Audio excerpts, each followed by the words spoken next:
Limitation act 1963। Limitation act का काम क्या होता है?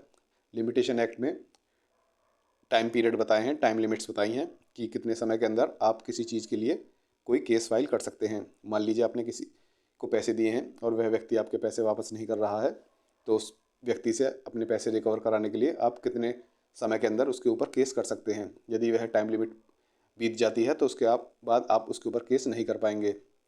उस टाइम लिमिट के अंदर ही आपको केस फाइल करना होगा जो टाइम लिमिट लिमिटेशन एक्ट में दी गई है। तो ये काम है लिमिटेशन एक्ट का, टाइम लिमिट बताना कि कितने टाइम के अंदर आपको केस फाइल करना है। लिमिटेशन एक्ट के सेलिएंट फीचर्स, पहला है ये तो एग्जॉस्टिव लॉ है, ये अपने आप में कंप्लीट है। सभी तरह की सिचुएशंस के लिए इसमें टाइम लिमिट्स बताई हैं कि मान लीजिए पैसे की रिकवरी के लिए कितने टाइम में केस करना है, कॉन्ट्रैक्ट का उल्लंघन होता है, ब्रीच होता है तो कितने टाइम में आप केस कर सकते हैं। ऐसे टाइम लिमिट्स लिमिटेशन एक्ट में बताई गई हैं।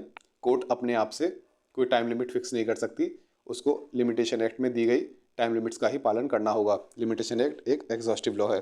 The limitation act is an exhaustive law with respect to all matters expressly provided in it. It is complete in itself. दूसरा सेलिएंट फीचर, ये एक एडजेक्टिव लॉ है। एडजेक्टिव लॉ का मतलब होता है प्रोसीजरल लॉ, जो कि प्रोसीजर बताता हो।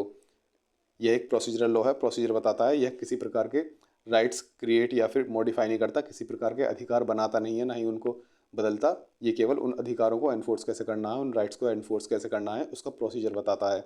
आपका राइट है अपने पैसे की रिकवरी कराना, तो उस रिकवरी कराने का प्रोसीजर बताता है कि कितने टाइम लिमिट में आपको उस व्यक्ति के ऊपर केस फाइल करना है। इस प्रकार यह एक प्रोसीजरल लॉ है, एक एडजेक्टिव लॉ है। Limitation act is an adjective law. Adjective law मतलब प्रोसीजरल लॉ ही होता है। It is procedural law, thus in competitive exams it should be marked as procedural law. Exam में आ जाता है कि MCQ में आ जाता है, जैसे मल्टीपल चॉइस क्वेश्चंस में, कि लिमिटेशन एक्ट एग्जॉस्टिव लॉ है, सॉरी प्रोसीजरल लॉ है या फिर सब्सटेंटिव लॉ है, तो आप इसमें लिख सकते हैं, टिक लगा सकते हैं, यह एक प्रोसीजरल लॉ है। In ASK Krishnappa Shettiar and others versus SVV Somaiya and others, इस केस में सुप्रीम कोर्ट ने नोट किया था that limitation act is basically a piece of adjectives और procedural law and not substantive law. तीसरा पॉइंट है, it is applicable to civil cases. The limitation act ordinary applies to civil matters except in matter expressly और specifically provided for that purpose. Mainly जो है ये civil matters पे apply होता है limitation act. It is prospective as well, it has a prospective as well as a retrospective effect. Section 31 provides for the retrospective and prospective effect of the act. Limitation act जिस year में आया था 1963 में, उस year से पहले कोई cause of action हो, तो यदि जिस डेट को लिमिटेशन एक्ट आया उस डेट को भी उस कॉज ऑफ एक्शन का लिमिटेशन पीरियड पुराने एक्ट के अकॉर्डिंग अब भी बचा हुआ हो, तो इस कॉज ऑफ एक्शन का जो है नया लिमिटेशन पीरियड जो है नए वाले एक्ट के अकॉर्डिंग हो जाएगा। ये है इसका मीनिंग कि इसका रेट्रोस्पेक्टिव इफेक्ट भी है।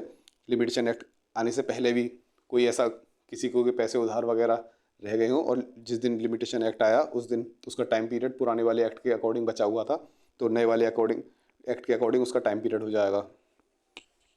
नेक्स्ट पॉइंट है, it is only applicable to suits, appeals and applications. Section 3 provides for the bar of limitation, which means that the Limitation Act only applies to suits, appeals and application. Limitation Act किन पे apply होता है? Suits पे, appeals पे and applications पे। तो क्या क्या देख लिया हमने? सेलिएंट फीचर्स, एक तो ये एग्जॉस्टिव लॉ है, ये एडजेक्टिव लॉ है मतलब प्रोसीजरल लॉ है। तीसरा सिविल मैटर्स पे अप्लाई होता है और इसका प्रोस्पेक्टिव के साथ साथ रेट्रोस्पेक्टिव इफेक्ट भी है। और लास्ट पॉइंट क्या था कि ये किन पे अप्लाई होता है? Suits, appeal and applications. तो ये हो गए salient features of limitation act.